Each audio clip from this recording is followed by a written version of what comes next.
Bienvenue, Cécile. Bien, merci beaucoup, Irina.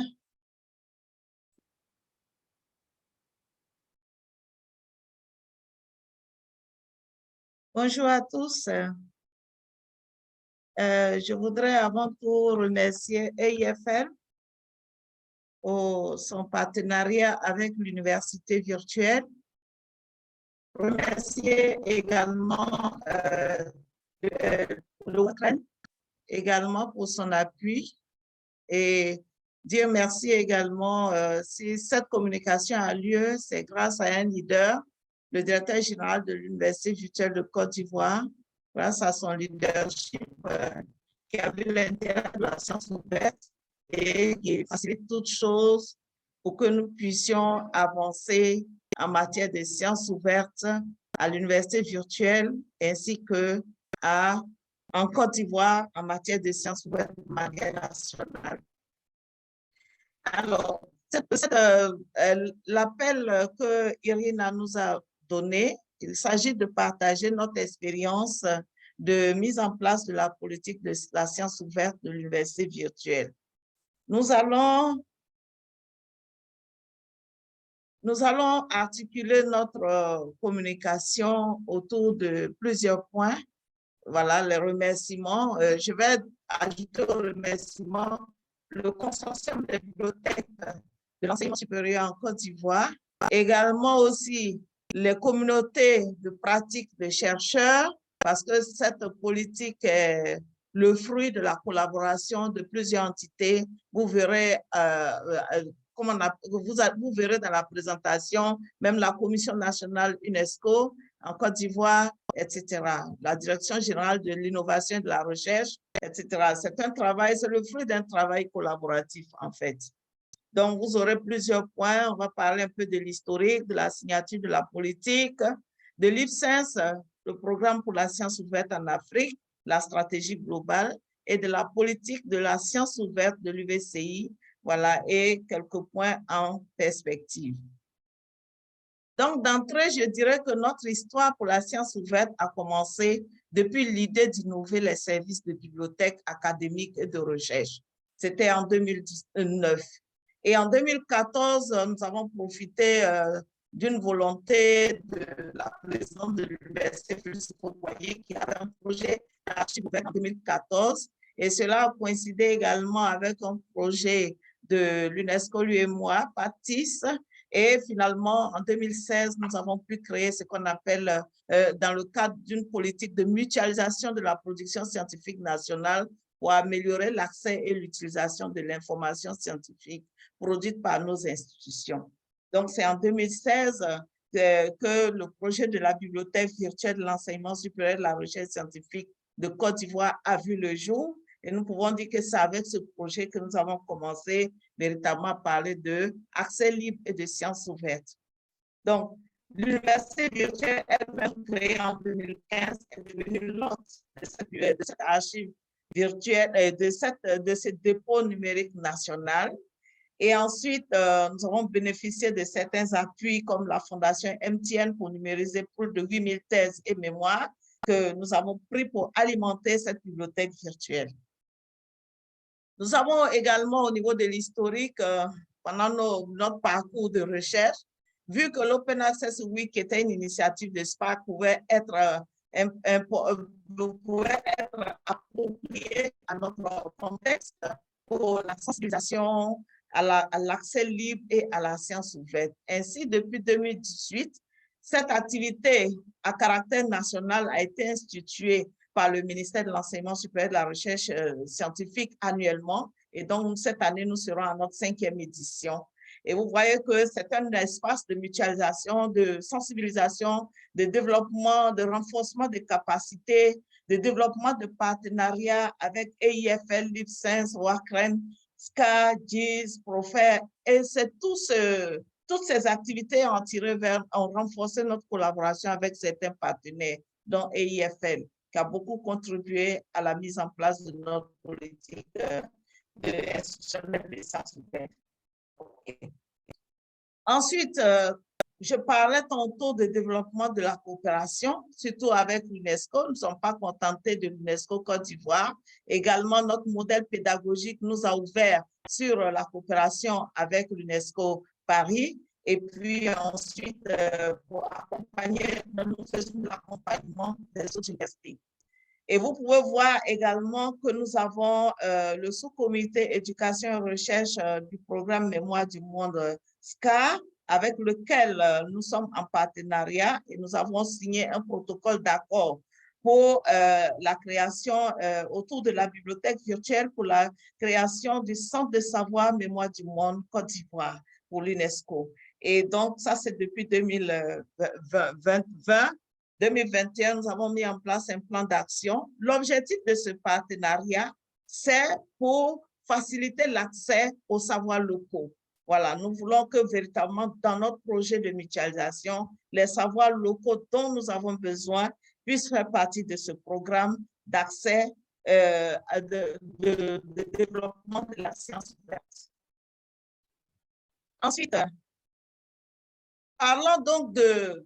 Quand on ne peut pas parler des sciences ouvertes sans infrastructure. Donc, nous avons eu en 2022 également des ateliers, 2 ateliers, un en direction des développeurs informaticiens et l'autre en direction des bibliothécaires, parce que dans le contexte de la science ouverte, il faut parler de l'infrastructure qui occupe une place importante puisque nous travaillons dans le monde du numérique. Et donc, ces ateliers ont permis de comprendre l'intérêt de la fédération d'identité qui entre dans le renforcement des infrastructures.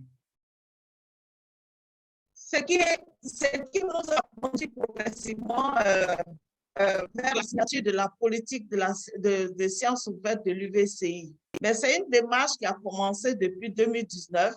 Voilà, depuis 2019, nous avons eu des séances de renforcement de capacités avec EIFL, avec IRINA, qui nous a véritablement expliqué.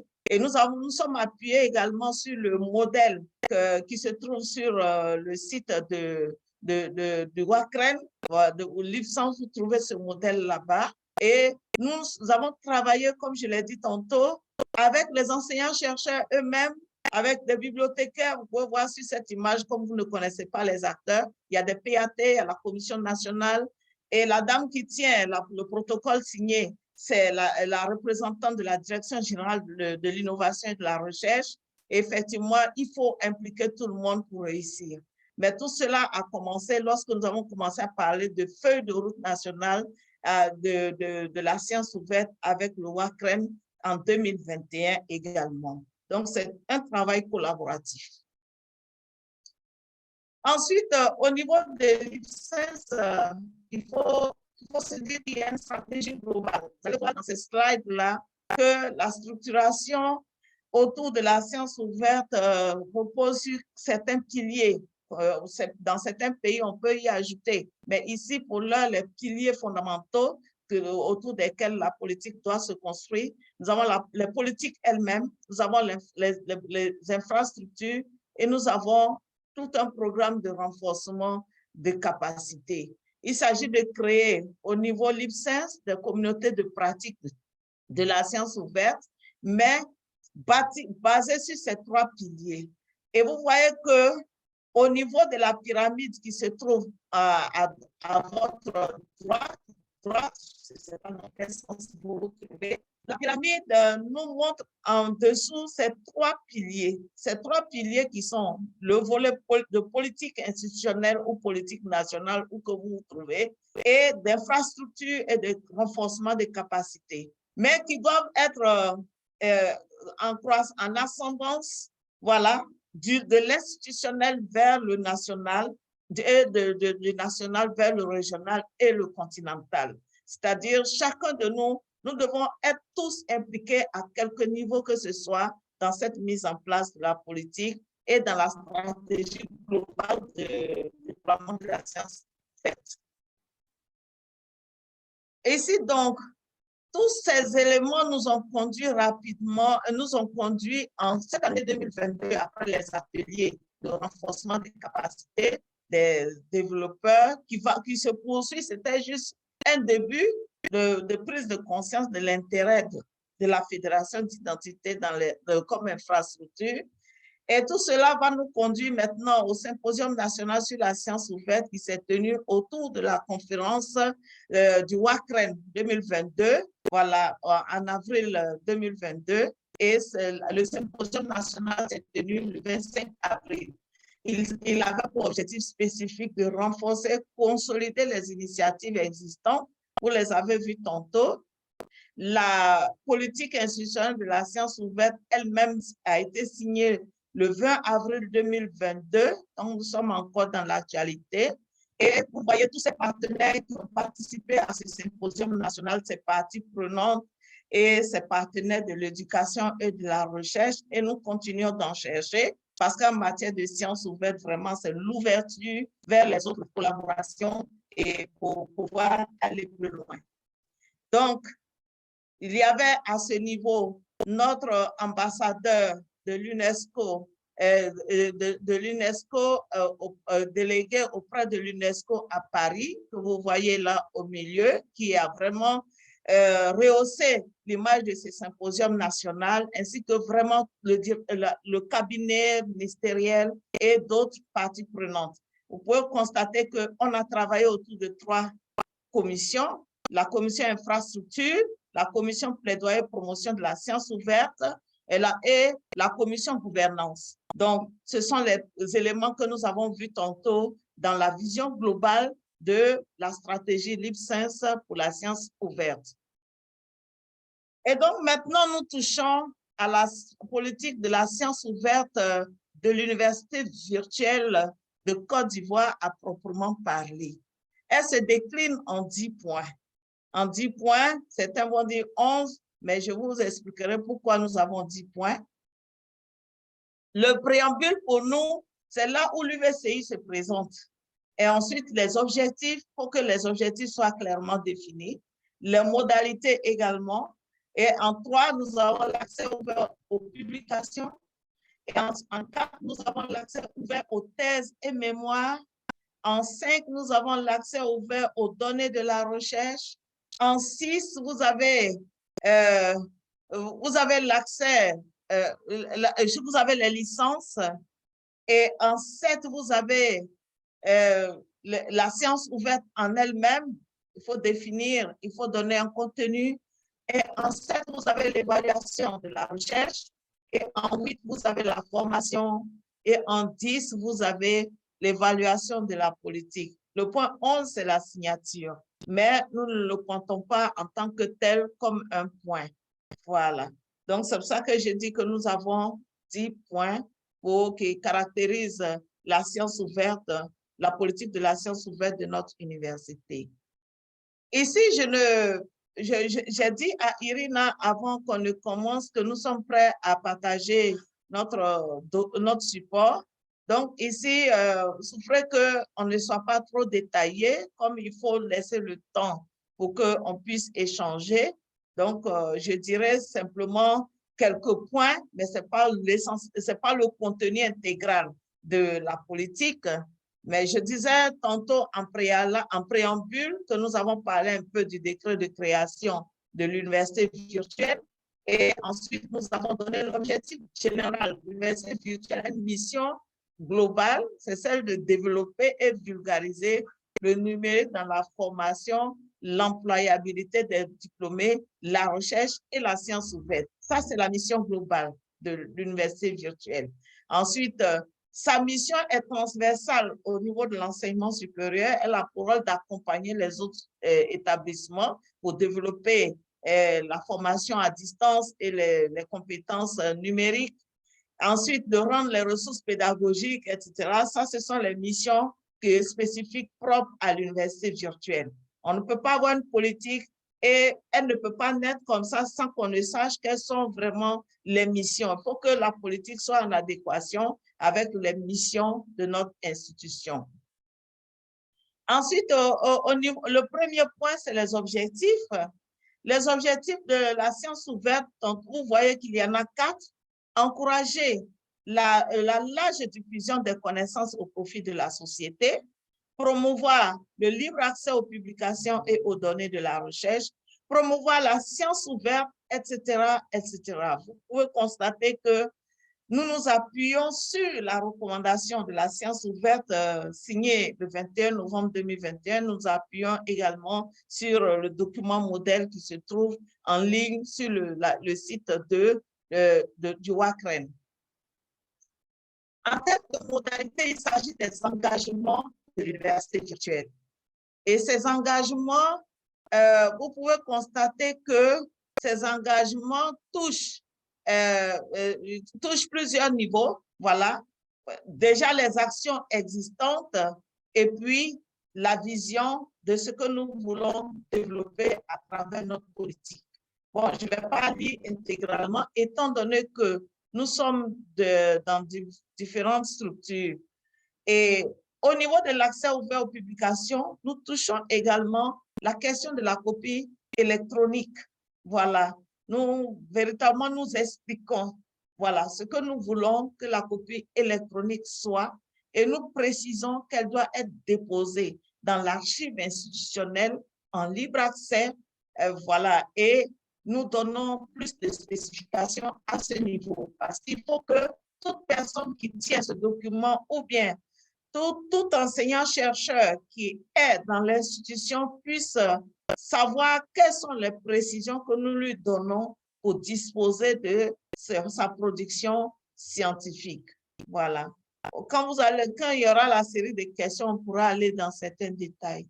Ensuite, au niveau des thèses et mémoires, il est impératif désormais qu'elles soient déposées immédiatement dans l'archive ouverte, sauf celles qui sont financées par une tierce partie, bon, où véritablement, où il y a un embargo quelconque. Mais la question de l'embargo va être étudiée en collaboration avec l'institution. Il s'agit de rendre nos institutions fortes et d'avoir une visibilité de notre production scientifique. Donc, c'est pour cela que nous disons que cette politique s'applique à tous les étudiants de deuxième et troisième année et ils ont obligatoirement pour impératif de déposer leur document final dans l'archive ouverte institutionnelle que nous appelons la bibliothèque virtuelle.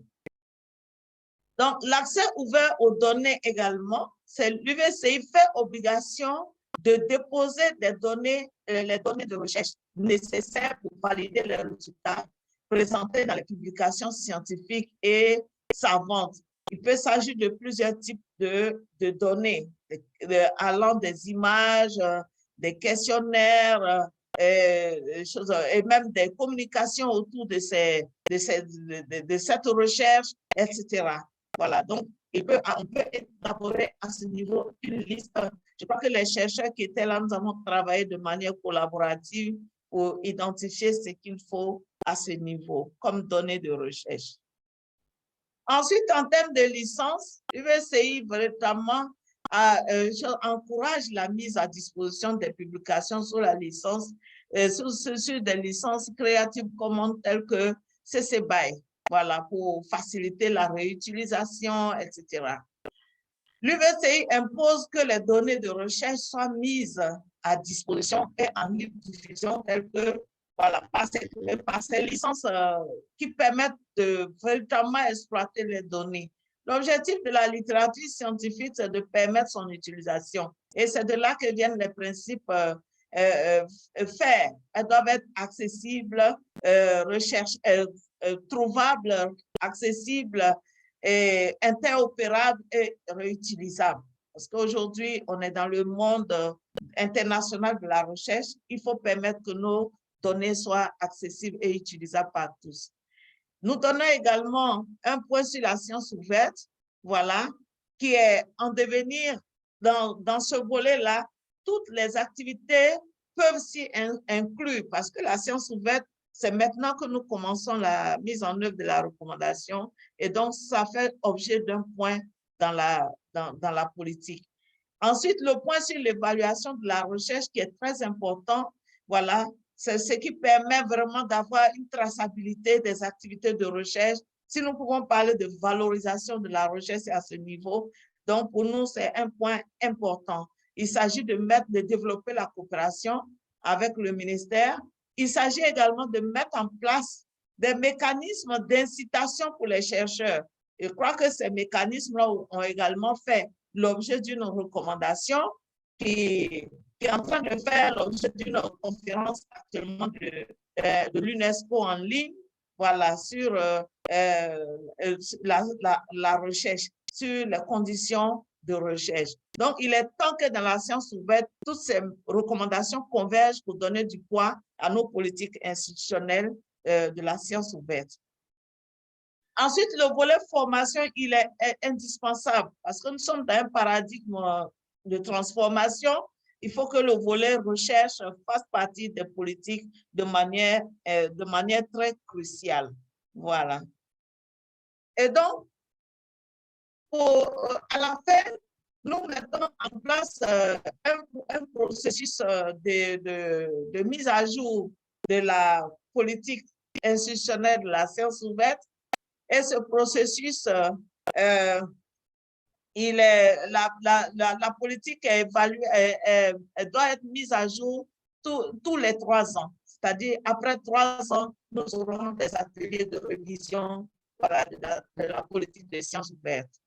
Ensuite, la nôtre a été signée vraiment le 1er avril et à la fin de notre document, nous mettons également en place un glossaire parce que nous n'avons pas le même niveau de compréhension et selon ce glossaire, nous avons utilisé des définitions et nous avons amélioré certaines définitions pour le bien fondé de la politique institutionnelle de la science ouverte.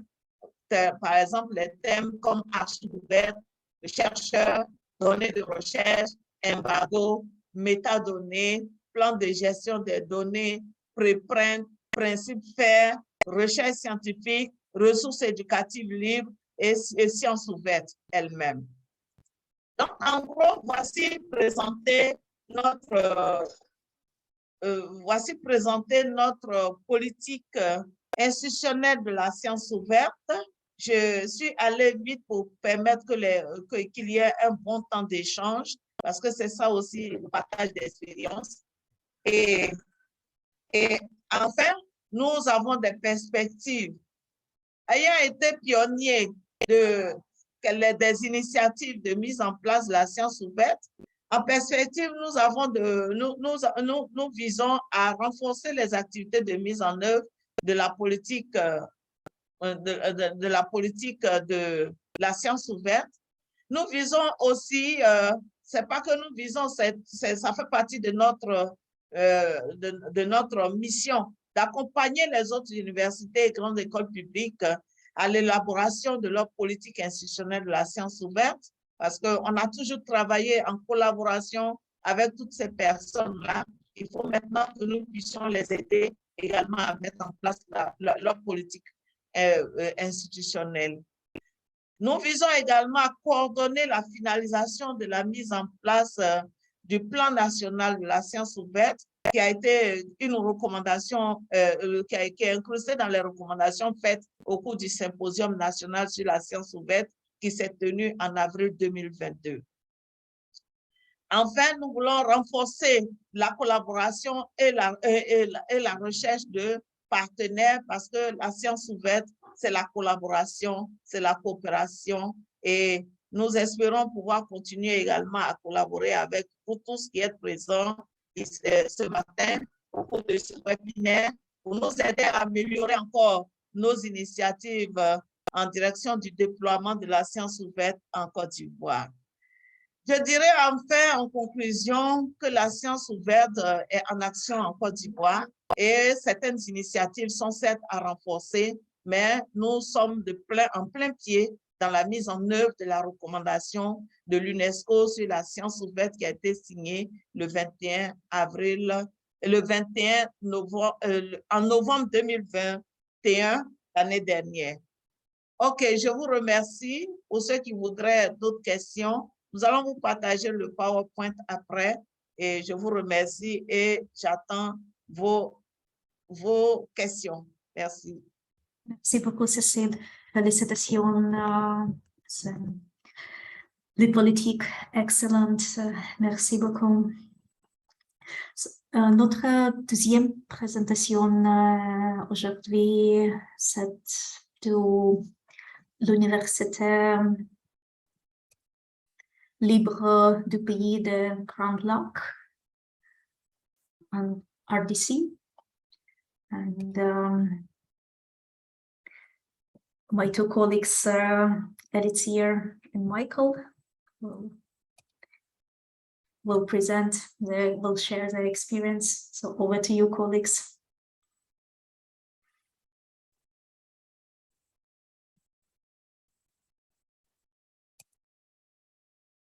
Will you share your slides or shall I?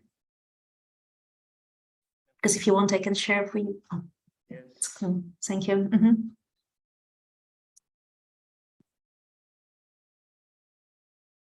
Merci beaucoup. Je suis Michael Azouamungu, enseignant-chercheur à l'Université libre et pays des Grands Lacs à la République démocratique du Congo. On va faire cette présentation avec le bibliothécaire en chef de notre université, Eliezer Mamongani, où nous allons essayer de présenter la charte sur le libre accès et les sciences ouvertes qui vient d'être adoptée récemment au sein de notre université. Alors, pour la présentation, nous aurons 3 petits points que nous allons parcourir pour essayer de donner l'essentiel de la charte qui a été adoptée. Nous allons voir un peu le contexte. Ensuite, nous allons voir les grandes étapes qui nous ont permis d'avoir cette charte. Et puis, nous allons présenter les textes de la charte. Et à la fin, nous serons heureux de recevoir vos questions et nous serons aussi heureux de recevoir vos orientations par rapport à ces nouveaux domaines, à cette nouvelle matière qui s'offre à nos universités. Alors, par rapport au contexte, l'ILPGR, pendant beaucoup de temps, a fonctionné. Mais on s'est rendu de plus en plus compte qu'il y avait beaucoup de ressources et beaucoup de publications qui étaient faites par les enseignants de l'université. Et ces publications, malheureusement, restaient, comme c'est le cas pour la plupart des universités en Afrique, ça restait soit dans les bureaux de décanat des facultés, soit au niveau des bibliothèques, et ces ressources n'étaient pas consultables par un grand nombre de personnes. On a recensé, par exemple, plus de 3000 publications scientifiques, thèses et mémoires qui ont été produites à l'université, mais véritablement, il n'y avait pas une politique pour arriver à archiver l'ensemble de ces données et arriver à les publier ou à les rendre accessibles aux personnes. Ce qui a motivé un peu l'université à s'intéresser notamment à la science ouverte avec ses avantages tels qu'a été expliqué par la précédente intervenante Cécile Bibali, c'est que l'université s'est dit qu'il faudrait en principe accroître la lisibilité des résultats des recherches de l'université. Mais au-delà de ça, le mouvement sur les sciences ouvertes et le libre accès, qui est un mouvement maintenant aujourd'hui international, on a trouvé que l'université avait dans ses ambitions notamment de s'ouvrir et d'être un acteur important au niveau de ce mouvement sur les sciences ouvertes. Alors, pour cela, l'université a monté un projet pour essayer de voir comment adapter ou comment adopter les sciences ouvertes à son sein et a proposé pour cela une démarche en 3 grandes étapes que nous pouvons voir présentées ici.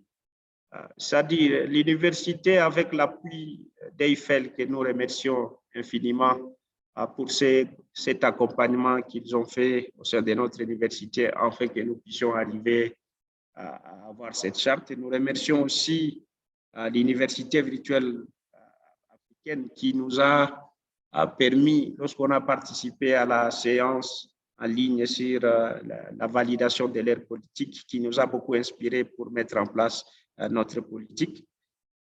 on a, à notre niveau, trouvé que la mise en place d'une charte ou des politiques institutionnelles, notamment sur les sciences ouvertes, nécessitait l'implication de plusieurs acteurs au niveau de l'université, notamment de l'ensemble de toute la crème qui constitue l'université, allant aux scientifiques jusqu'à la dernière personne qui travaille au sein de l'université. Surtout, on a trouvé que les bibliothèques étaient le facteur ou l'endroit approprié pour la mise en œuvre de ces différentes politiques.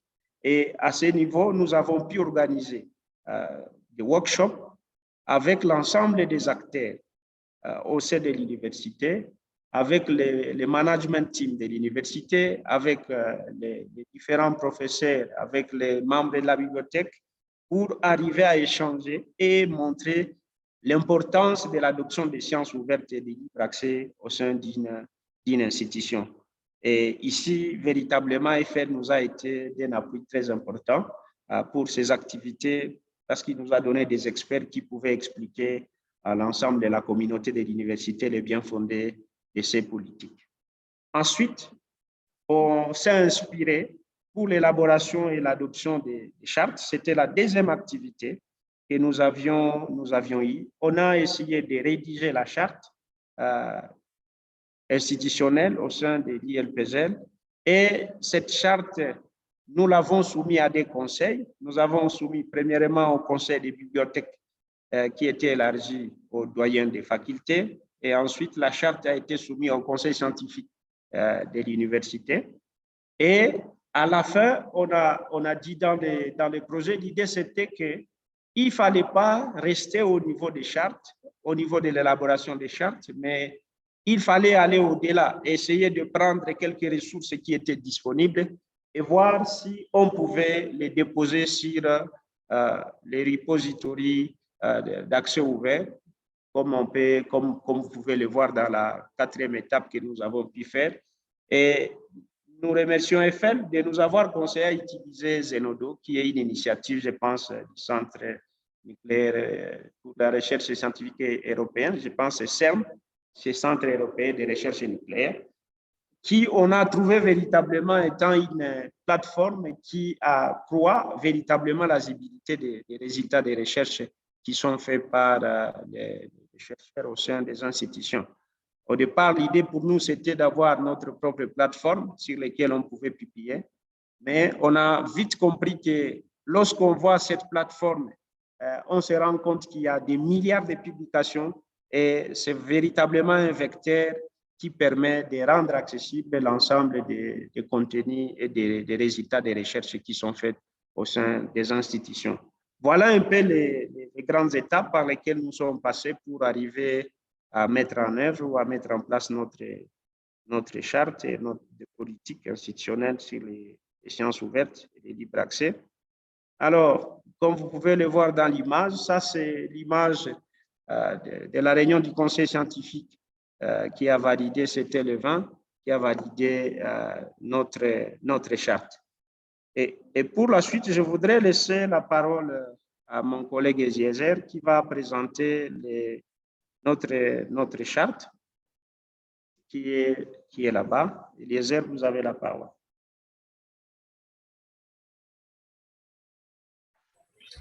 Merci beaucoup à Joamungu, merci Irina et merci Cécile. Comme vient de le dire mon collègue Joamungu, je présente la charte telle qu'elle a été élaborée et adoptée par les conseils scientifiques de l'université. Et cette présentation, la charte, il y a d'abord le préambule. Nous avons le texte là qui nous a servi de cadre pour l'élaboration de cette charte. Et ici, comme vous le voyez, nous avons considéré certains cadres normatifs, entre autres le cadre normatif national, international, via notamment les textes référenciés que vous voyez ici. Il y a d'abord la recommandation sur les sciences ouvertes de l'UNESCO, sur lesquelles nous sommes basés. le plan national du numérique Horizon 2025, le 3 septembre 2019. Nous avons le cadre normatif du système LMD en République démocratique du Congo de mars 2018. Et comme vous le savez, notre université est entrée dans le nouveau système de formation en République démocratique du Congo, qui est l'LMD.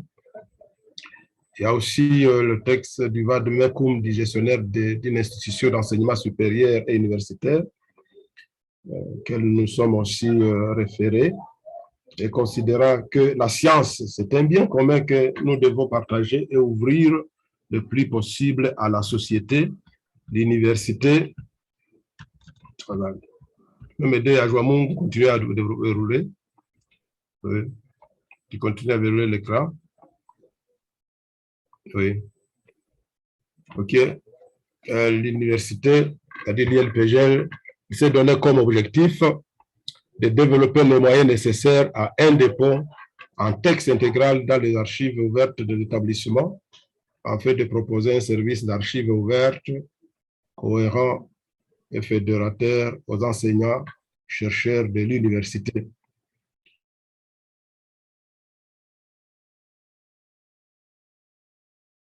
Systématiser les signalements et le dépôt en texte intégral de publication dans son archive ouverte, mais aussi c'est d'encourager une diffusion responsable des résultats de recherche en privilégiant les revues en accès ouvert et accompagner l'appropriation sociale des connaissances scientifiques, mais également garantir la propriété intellectuelle des chercheurs et enseignants-chercheurs de l'université, développer une culture de gestion des données selon les modèles faire facile, continue.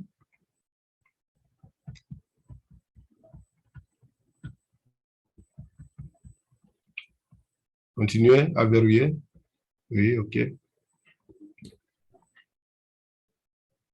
Favoriser la science collaborative impliquant la participation citoyenne et l'accroissement des connaissances scientifiques avec les savoirs et compétences détenus par les partenaires non académiques pour favoriser l'appropriation de la science par les acteurs sociaux, s'ouvrir à la co-construction du savoir et à des initiatives citoyennes de diffusion de l'information, déposer toutes les publications disponibles à partir de 2000 dans son archive.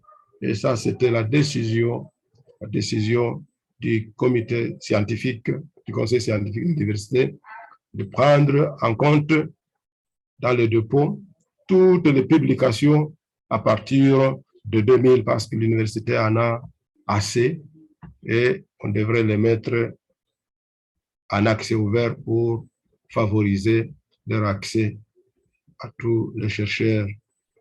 Oui, continue.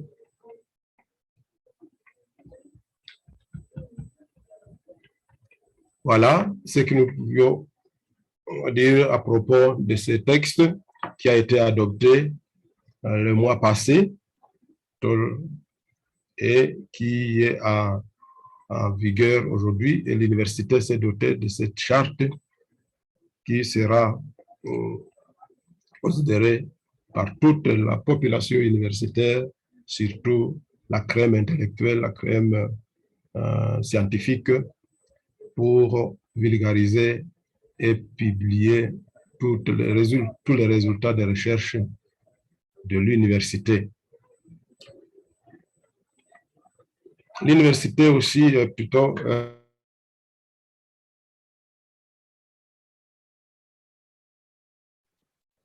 c'est-à-dire l'Université libre des pays des Grands Lacs étant membre du consortium, les institutions du pays sont membres. L'université voudrait partager son expérience avec les autres membres du consortium pour les inciter à l'adoption de politiques open access et open science. mais également l'Université libre des pays des Grands Lacs vise à systématiser les dépôts institutionnels et la publication de tous les résultats de recherche à partir de l'année académique 2022-2023. Voilà les perspectives. Donc, l'université, comme membre de ce consortium des bibliothèques académiques du Congo, voudrait partager son expérience pour inciter toutes les autres institutions du pays à pouvoir adopter ce politique que nous jugeons utile pour le moment, afin que nos institutions puissent rayonner, mais aussi que les résultats des recherches puissent être partagés et accessibles à tout le monde. Voilà, nous vous remercions. Merci beaucoup. C'est aussi une excellente politique. Félicitations. Chers collègues, si vous avez des questions, écrivez-les dans les questions-réponses ou librement les poser. Et nous avons la première question dans le chat from Jean-Christophe. Bonjour Cécile, merci pour votre présentation. J'avais une question sur les liens entre le plan national et votre politique. Correspond-elle à une déclination du plan national ou une initiative institutionnelle? D'autre part, avez-vous un rôle spécifique et formalisé au niveau national pour accompagner les autres établissements ivoiriens vers la mise en œuvre de la science verte à l'échelle nationale? Merci pour vos réponses. Excusez-moi pour my bad French. Non, merci Irina pour ton français. J'ai bien compris la question et je remercie Jean-Christophe pour cette question assez pertinente. Bon, je commencerai par la fin de la question pour savoir si nous avons une responsabilité spécifique au niveau national. La responsabilité qu'a l'UVCI est liée à ses missions dès sa création, qui doit être en appui aux autres universités pour développer le numérique. Et on parle de sciences ouvertes, nous sommes en plein dans le domaine numérique et tout ce que nous devrions faire dans notre mission, nous sommes comme une université transversale qui doit ouvrir la collaboration et la participation des autres universités. C'est pour cela que si vous avez regardé les slides qui sont passés, il y a des slides où ce ne sont pas seulement les étudiants de l'UVCI dont nous renforçons les capacités, il y a les étudiants des autres universités, où ce n'est pas seulement également les enseignants-chercheurs de l'UVCI dont nous nous occupons, nous nous intéressons à tous les étudiants tous les enseignants-chercheurs. Également, les bibliothécaires ne sont pas les seuls de l'UVCI. Nous travaillons de concert avec les autres bibliothécaires. On pourrait dire que l'UVCI travaille de manière transversale et elle coordonne ses activités qui ont commencé par les actions de l'Open Access Week, de la bibliothèque virtuelle. Et aujourd'hui, ces actions ont donné d'organiser un symposium national qui relevait de la plus haute hiérarchie, le ministère de l'Enseignement supérieur et de la Recherche scientifique. Notre mission, c'est juste une mission de facilitateur par rapport à notre rôle clé qui nous a été confié également par l'État de Côte d'Ivoire en créant l'université virtuelle. Maintenant, au niveau du plan national, le plan national, c'est la même chose. C'est une recommandation qui a été faite à la fin du symposium national. Les recommandations sont là, il faut les activer, il faut les finaliser. Nous jouons simplement le rôle de facilitateur pour apporter notre contribution au niveau de la mise en place du plan national. Voilà, c'est tout. Sinon, ça relève du gouvernement, notamment du ministère de l'Enseignement supérieur de la Recherche scientifique de Côte d'Ivoire. Je ne sais pas si j'ai répondu entièrement à la question de Jean-Christophe. Merci beaucoup, Cécile. Kofi raised a hand, so let me. I think if you unmute yourself, Kofi, you should be able to speak. Yes, bonjour. Bonjour. J'espère que vous m'entendez. Irina, how are you? Très bien, merci. D'accord. Alors, moi, j'ai écouté attentivement les deux présentations. D'abord, je me présente, je suis Kwame Kofi, je suis le chef du service de documentation de l'Université d'Aloua, c'est en Côte d'Ivoire. Alors, j'ai quelques questions, autant pour Cécile que pour les présentateurs de l'Université des Grands Lacs. Alors, ma première question, elle s'adresse aux deux. Je veux savoir, est-ce que c'est le bibliothécaire, ou bien ce sont les bibliothécaires qui doivent être à l'initiative de la mise en place des politiques, d'adoption des politiques de sciences ouvertes au sein des universités? Ça, c'est la première question. Ma deuxième question, pour vous qui avez réussi, par exemple, la mise en place de vos politiques, quel a été le rôle de votre hiérarchie? Et puis, au vu de ce que vous avez dit, moi, je me dis, si on veut faire adopter, si on veut que les établissements d'enseignement supérieur, que chacun adopte sa politique institutionnelle, est-ce que ce n'est pas mieux, par exemple, de penser à mettre en place, je ne sais pas moi, une sorte de document où on va, par exemple, décrire les différentes étapes de mise en place du politique de sciences ouvertes au sein des universités. Voilà, ça, ce sont mes préoccupations. Et puis, j'ai une dernière question pour les collègues de l'Université des Grands Lacs. Ils ont parlé, dans leur première étape, ils ont parlé d'organisation de workshops sur l'importance des sciences ouvertes. Je voulais savoir exactement comment ça s'est passé, qui a financé, qui a pris l'initiative d'organiser ces workshops-là. Merci.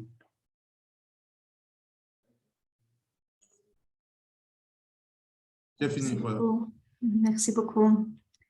Très importante question. Peut-être Cécile, vous pouvez commencer. Merci, Irina.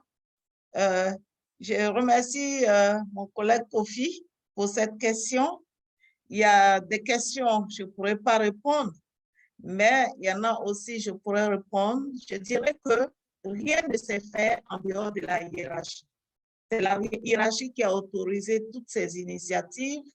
Même les initiatives même qui sont sorties du cadre institutionnel, c'est la hiérarchie qui a collaboré avec le plus haut niveau, le ministère, etc. Ce n'est pas la pauvre personne que je suis, que vous connaissez, qui s'active à coordonner toutes les activités. Non, je pense que c'est juste par rapport à ma mission spécifique à l'université virtuelle. Je suis en charge des commissions scientifiques et puis je suis également qu'on appelle la coordinatrice des activités de la bibliothèque virtuelle de l'enseignement supérieur et de la recherche scientifique du point de vue technique. Mais je dirais que la mise en place de la politique de la science ouverte n'est pas le fait simplement des bibliothécaires, mais les bibliothécaires, ils jouent un grand rôle. Ils jouent un grand rôle parce que c'est eux les facilitateurs de l'accès à l'information. Qui peut mieux maîtriser les principes de l'accès à l'information par rapport plus qu'eux? Et je pense que depuis 2017 en Côte d'Ivoire, nous travaillons à cette prise de conscience des bibliothécaires qui ont un rôle clé à jouer dans la mise en place de la science ouverte et de son déploiement. Et ce serait dommage que les bibliothécaires ne s'activent pas à ce niveau. Les chercheurs, eux, ils ont leur mission. Eux, c'est que nous puissions, que les bibliothécaires puissent leur dire quels sont les principes à respecter, etc. Il est plus que jamais nécessaire aujourd'hui dans l'univers de la science ouverte que les bibliothécaires jouent leur rôle convenablement. Je ne dis pas qu'ils ne le jouaient pas, mais c'est encore plus nécessaire, il faut qu'ils renforcent leur rôle. Et nous avons commencé au niveau de l'IPSENS par ces échanges avec, si vous vous rappelez, en 2017, et ça a continué pendant les conférences de Wakreen, où l'IPSENS a un workshop à côté. Ça pour dire que c'est le fruit des workshops qui nous a conduit à cette politique institutionnelle, et nous sommes disposés à appuyer les autres institutions. Voilà un peu ce que je peux dire par rapport à cette question. Merci. Merci.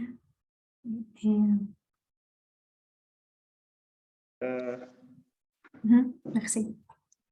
Nous allons répondre à la question. Je vais ajouter un complément d'information au niveau de la première question, dont Cécile venait de donner véritablement la bonne réponse.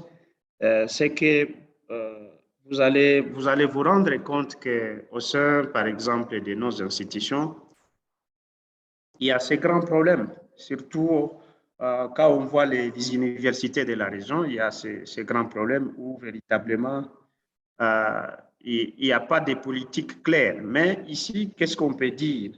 Le rôle que va jouer l'hiérarchie, c'est que, premièrement, je vais donner l'expérience de notre université où cette initiative d'aller vers les sciences ouvertes, ça a été l'impulsion au niveau de la bibliothèque.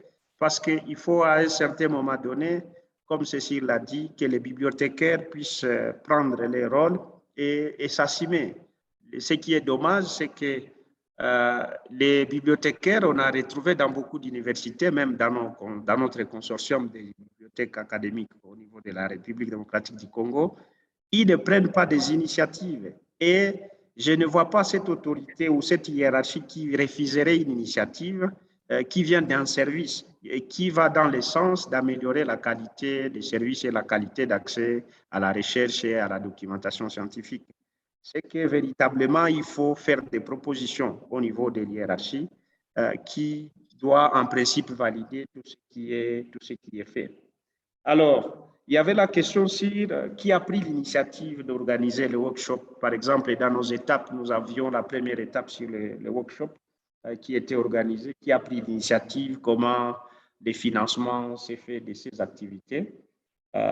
C'est que l'initiative, pour nous, a été prise au niveau de la bibliothèque parce que notre université a jugé mieux d'adhérer à un consortium de bibliothèques. Et dans les consortiums de bibliothèques, souvent, il y a des activités qui sont organisées, notamment des renforcements des capacités, des partages d'expériences, comme nous l'avons vu en Côte d'Ivoire, où nous avons participé à plusieurs workshops organisés par l'université virtuelle. Et ici, c'est à ce niveau que nous avons pris l'initiative au niveau de la bibliothèque et nous avons fait des propositions au niveau de l'hiérarchie. Et heureusement, par exemple, dans les consortiums, il y avait un appel à projet pour accompagner les institutions qui souhaiteraient mettre en place des politiques. Il y avait un appel et nous avons répondu à l'appel. C'est IFEL qui avait lancé cet appel. Nous avons répondu à l'appel et nous avons dit, bon, nous sommes intéressés et on a soumis des projets.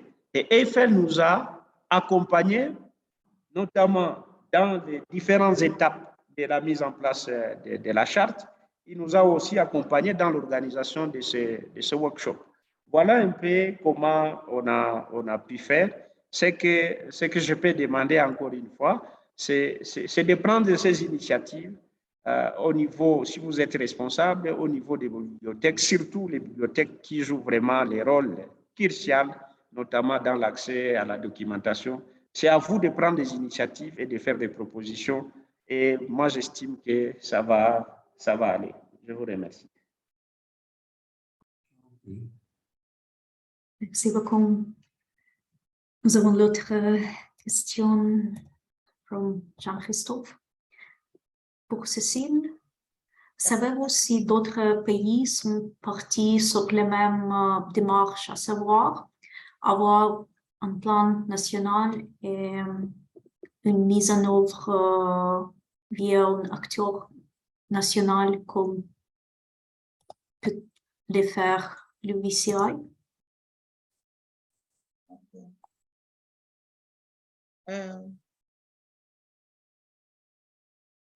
Irina, je regarde la question. Pardon. In a chat, do you Ah, know? oui, dans le chat. Do you know other countries doing similar things? Des pays africains qui ont mis en place des politiques. Bon, je dirais que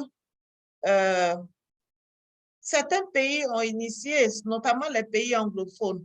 Je pense que au niveau des pays anglophones en Afrique, nous avons plusieurs pays qui ont des politiques nationales de sciences ouvertes. Voilà. Et nous sommes en cheminement vers la mise en place non seulement d'un plan national, mais également d'une politique nationale de sciences ouvertes. Bon, à ce niveau, je ne sais pas si Jean-Christophe lui-même peut reprendre la question, nous poser la question pour qu'on puisse bien répondre. Jean-Christophe, s'il te plaît. I think if you unmute yourself. Oui, vous m'entendez? Bonjour, bonjour à tous. Bonjour Cécile. Bonjour Jean-Christophe. Bonjour Irina. Bonjour aux autres. Bonjour. Oui. Oui, Cécile, en fait, ma question, tu as à peu près, tu as répondu. C'était effectivement savoir, je trouve que l'exemple de la Côte d'Ivoire est intéressant parce que voilà, vous êtes en train de vous structurer et vous êtes en train de faire une structuration qui me semble aussi tout à fait pertinente avec un acteur tel que l'Université virtuelle de Côte d'Ivoire qui, à mon avis, qui va avoir un rôle transversal. C'est bien, c'est intéressant et je voulais savoir si effectivement tu savais si d'autres pays de l'Afrique francophone suivez votre chemin, Je sais effectivement quand l'Afrique anglophone, notamment à travers l'Afrique du Sud, le Kenya, l'Éthiopie, l'Ouganda sont beaucoup plus avancés que nous. Enfin que nous, je me mets dans l'Afrique francophone, mais que de la francophonie, je parle. Hein.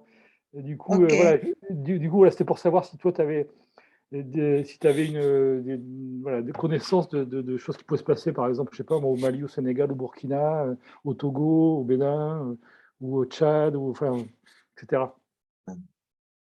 Oui, merci Jean-Christophe. Je pense qu'à ce niveau, le WACREN entreprend beaucoup d'activités et puis EIFL également. Il y a beaucoup de sensibilisation qui est en train d'être faite et je pense que dans les rencontres LIPSENS, nous en parlons et je pense qu'il y a d'autres pays qui suivront. Mais avec des politiques signées dans les pays francophones, je pense que c'est le Gabon, la Côte d'Ivoire et d'autres pays suivront, certainement le Burkina, parce que nous sommes tous dans le forum pour la science ouverte autour de l'IPSENS.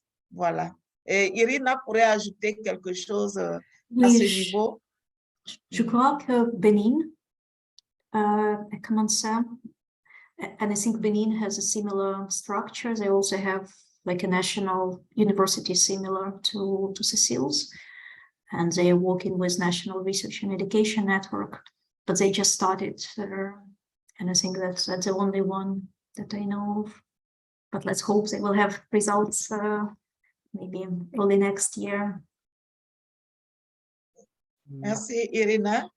Je pense qu'il y a des initiatives, il faut simplement encourager et booster un peu pour qu'on ait des politiques et des plans nationaux de sciences ouvertes. Et je pense que l'IRD peut nous aider. C'est ce qu'on va essayer de faire, notamment avec le colloque qu'on organise, dans lequel, merci d'ailleurs Cécile d'avoir contribué au comité scientifique. Et tu vas participer au colloque. Oui, on va essayer d'avancer aussi, de se poser en tant que facilitateur de cette mise en œuvre de la science ouverte dans l'Afrique francophone, parce qu'il nous semble depuis qu'on s'est préoccupé de la science ouverte à l'IRD, on pouvait jouer un rôle en Afrique francophone, et puis et du coup, notamment dans le colloque qu'on organise à la fin du mois, c'est justement de rassembler l'Afrique anglophone et francophone pour qu'il y ait des échanges, j'espère, les plus riches possibles, pour faire émerger des liens entre tout le monde. Merci Jean. Merci à toi, Cécile et Irina. Merci beaucoup à tous. if there are no questions, maybe we can wrap up. So thanks a million again, dear colleagues, for sharing your experiences. And congratulations once again. You have really, really excellent policies. And these are the types of policies that people in Europe and in America can learn from, because they're really, really good documents. Thank you so much, and have a good rest of the day. And I will email you slides and recording. Thank you so much. Bye. Merci à EIFL, merci Irina. Merci à tous les participants. Merci à mes collègues du Gabon. Voilà, merci beaucoup.